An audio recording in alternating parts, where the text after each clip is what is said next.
The Recall, or The Final Recall, if you're watching it from a UK perspective, starring Wesley Snipes, 5 kids, one of which I think was in Breaking Bad.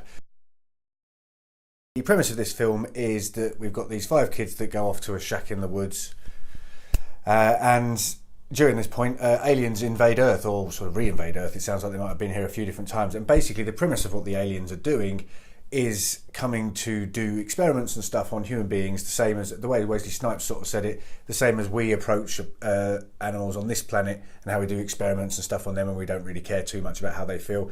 This is the same way as they approach us. Going to sort of more what's in the movie, it's not terrible. Wesley Snipes is perfectly fine in it, although, like I say, the film isn't particularly that good, and he's not in it that much. He's in it a fair bit, but not as much as he should be, really, considering I think they've probably spent most of the budget on him. Instead, we seem to follow these 5 teenagers, or sort of early 20-year-olds or whatever, who have gone off to this shack in the woods. 2 of them are a couple, some guy who likes his playing around with cameras and stuff, and another 2, a guy, if you ever watch anything in the UK, Josh, pro TV programme. This is like the American good-looking version of Josh, who's lost his girlfriend in a car crash that I think might have been his fault, and then some other girl who basically wants to bone him because he's the guy there that she needs to bone, it seems. But the funny thing about this film is when the aliens invade, I don't think we ever see any aliens actually cause anybody, I think, any real physical damage at any point.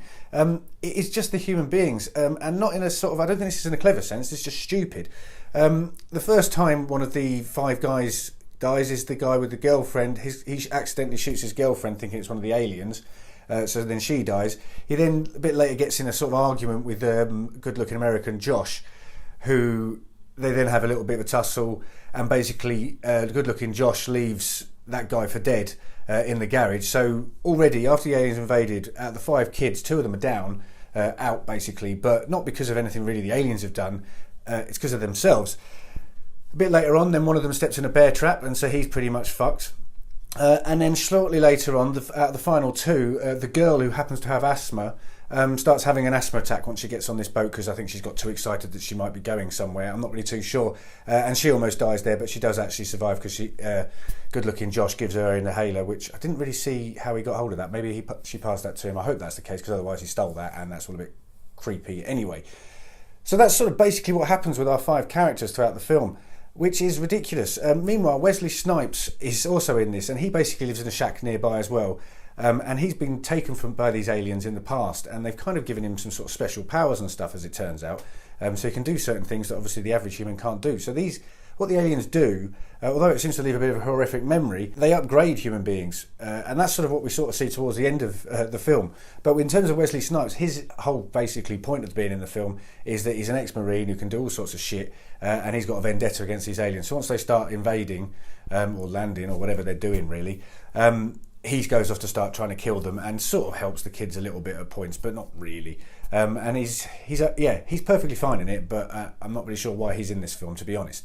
Going into the sort of the final bit of the film, our 2 sort of final characters, asthma attack girl and good-looking Josh, get teleported or transported, whatever, up to one of the ships, and good-looking Josh wakes up to find himself on one of these ships in a sort of kind of almost like a Matrix sort of bubble when you wake up and start seeing the real world. He then basically manages to get out of his thing very easily and starts going around the ship, and finds his friends, who seem to be sort of kind of half comatose, getting what seems to be basically these upgrades done to them, but they're sort of sitting in these kind of pools or whatever, which opens up a sort of weird bit that I'll come up to towards the end. But basically he ends up in one of these pools as well, and then they all wake up back on Earth, and they don't remember anything that's happened. And this has happened to a variety of people over Earth during this invasion. So basically these aliens have come along, taken people who might be near death, possibly. I mean, that's what happened in the scenarios with our friends that we were following, although I think that might have been coincidental rather than anything else. So they have brought all these characters back to life that had died. All 5 of them are now back to life and all fine. And as it turns out, they've actually got some upgrades, but they don't know that, and they don't know anything's really happened. So they get in the car and basically start driving home, at which point they reach a police roadblock, and this is where it gets really stupid. The police roadblock stops them and sees that I should have mentioned this actually. If you've had the surgery or anything like that, then you end up with these sort of kind of scars on your body. So it's kind of an easy-ish way to identify if someone's actually been abducted. And now the human race and everybody on Earth is accepting that this whole alien invasion has taken place, and people have been returned with these scars.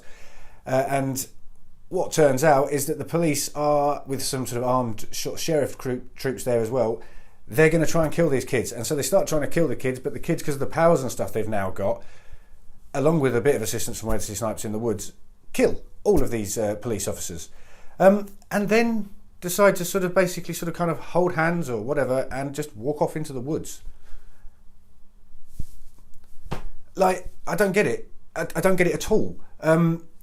Two reasons. One, they have no idea what's happened. They don't know they've been abducted. So they've just found out they've got powers, and they've just found out that the police seem to be wanting to kill them.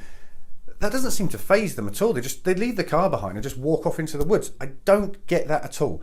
And also on this point is that Wesley Snipes seems to be very bitter towards these aliens from his own experience. I can only imagine they've upgraded the way they do these things, because these kids seem pretty chilled out, and also when they were in these pools up on the ship, they seemed pretty much comatose.